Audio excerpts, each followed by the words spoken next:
Coming up on Mountain News at 5:30, tensions continue to increase in the Middle East as President Biden pays a visit to Israel.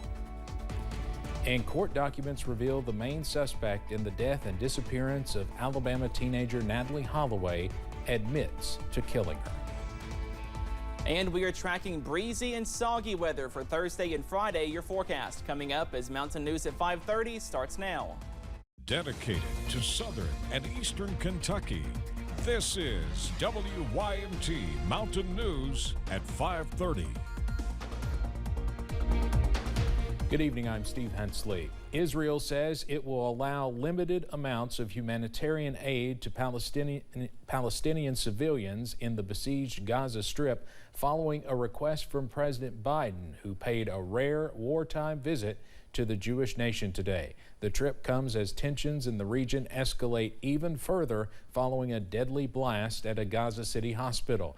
Hamas blamed the explosion on an Israeli airstrike, but Israel says a misfired Palestinian rocket caused the carnage. CBS's Tina Kraus has all the latest from Tel Aviv. President Biden left Israel after paying a wartime visit to the U.S. ally as it fights Hamas in the wake of the Palestinian terror group's brutal attacks. You can't look at what has happened here to your mothers, your fathers, your grandparents, sons, daughters, children, even babies, and not scream out for justice. Justice must be done. The president's trip was complicated by a massive explosion Tuesday at a Gaza hospital. Hamas blames an Israeli airstrike, but Israel strongly denies it, releasing videos and other information it claims shows it wasn't behind the deadly blast. Based on the information we've seen to date, it appears the result of an errant rocket fired by a terrorist group in Gaza. The hospital blast has further escalated tensions in the region. In Beirut, Lebanese security forces used tear gas and a water cannon on protesters near the U.S. Embassy. America is the devil, the real devil, because he supported Israel. During his remarks, President Biden said he would ask Congress for an unprecedented support package for Israel's defense. He also announced $100 million in new U.S. funding for humanitarian assistance in both Gaza and the West Bank. The vast majority of Palestinians are not Hamas. Hamas does not represent the Palestinian people. Family members of Israelis kidnapped by Hamas made a plea to President Biden to help get their loved ones back.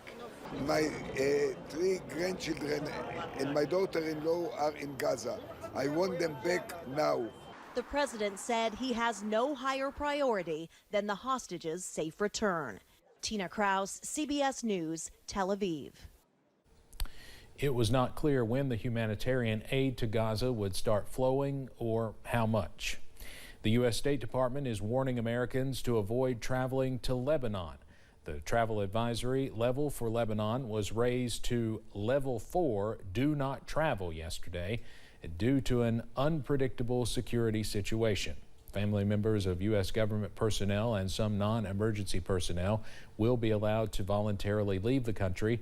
The advisory warned that U.S. citizens who do choose to travel to Lebanon should know that the U.S. Embassy may not be able to assist them. In the wake of this past weekend's terror attack in Israel, the United States has imposed sanctions on 10 members of Hamas.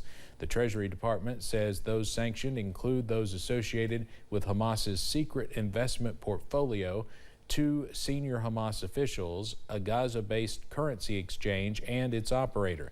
Senior Treasury officials plan to travel to the region to continue to coordinate with partners to track, freeze, and seize Hamas-related assets.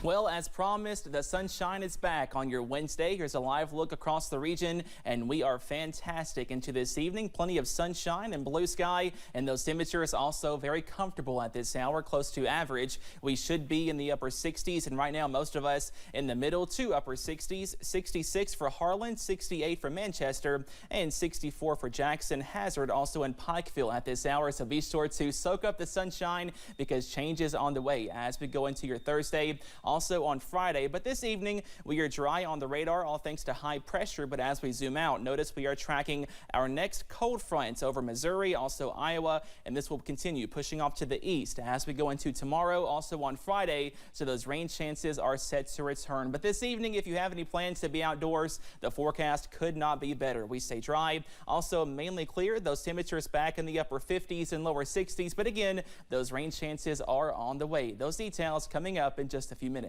Steve? Cameron, thank you. Representative Jim Jordan lost his second attempt at becoming Speaker of the House today. Jordan received only 199 of the 217 votes needed. House Minority Leader Hakeem Jeffries received 212 votes. A notable moment came from the voting when Representative Kelly switched his vote from Steve Scalise to former Speaker of the House John Boehner, drawing laughter from the Democratic side of the gallery. The chief suspect in the death of Natalie Holloway has admitted to killing the teenager in Aruba. CBS's Michael George has the latest twist in the case that has haunted the victim's family for nearly 2 decades. Natalie Holloway's mother says her family's 18-year nightmare has finally ended. As far as I'm concerned, it's over.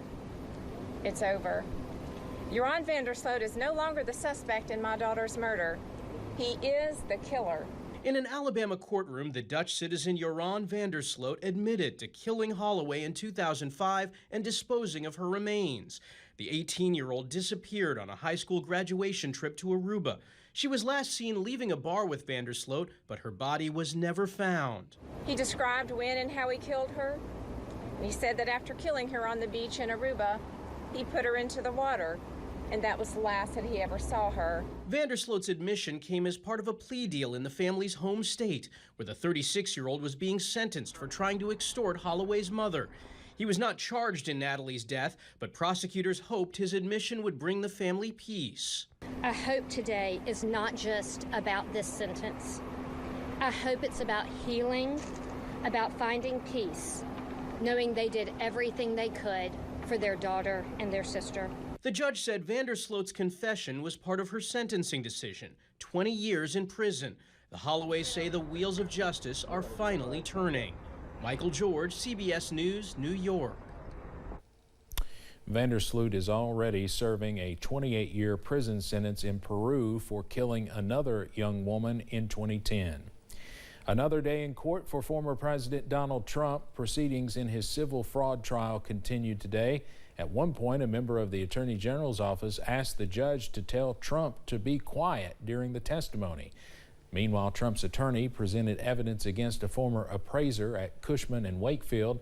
During a break in the testimony outside the courtroom, Trump told reporters the government lied and did not reveal all of the evidence they had. Today, former President Barack Obama was set to visit Harvard, but the trip was scrapped after he came down with COVID-like symptoms. Obama was set to visit the Applied Social Media Lab in Cambridge for the Future of the Internet Summit at Harvard's Berkman Klein Center for Internet and Society. In a statement, the lab said, quote, "The president woke up this morning with COVID-like symptoms." Obama graduated from Harvard Law School in 1991. Data released by the Federal Reserve shows Americans' net worth surged at a historic pace from 2019 to 2022.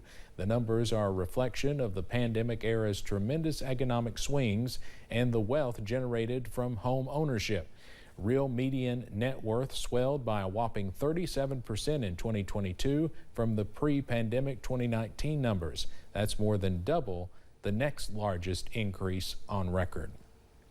A key supplier for grocery chains has filed for bankruptcy. Prima Wawona supplies major grocery chains all around the country with stone fruits, including peaches and apricots. The California-based supplier has filed for Chapter 11 bankruptcy with plans to either sell the company to existing debtors or a third-party filing. If a third party emerges that will pay more than the value of the current debt, they could end up owning the company. Coming up on Mountain News at 5:30, Google makes an announcement that could enable students to have better access to technology in the classroom. And enjoy the sunny weather this evening because changes on the way. Those details after this break.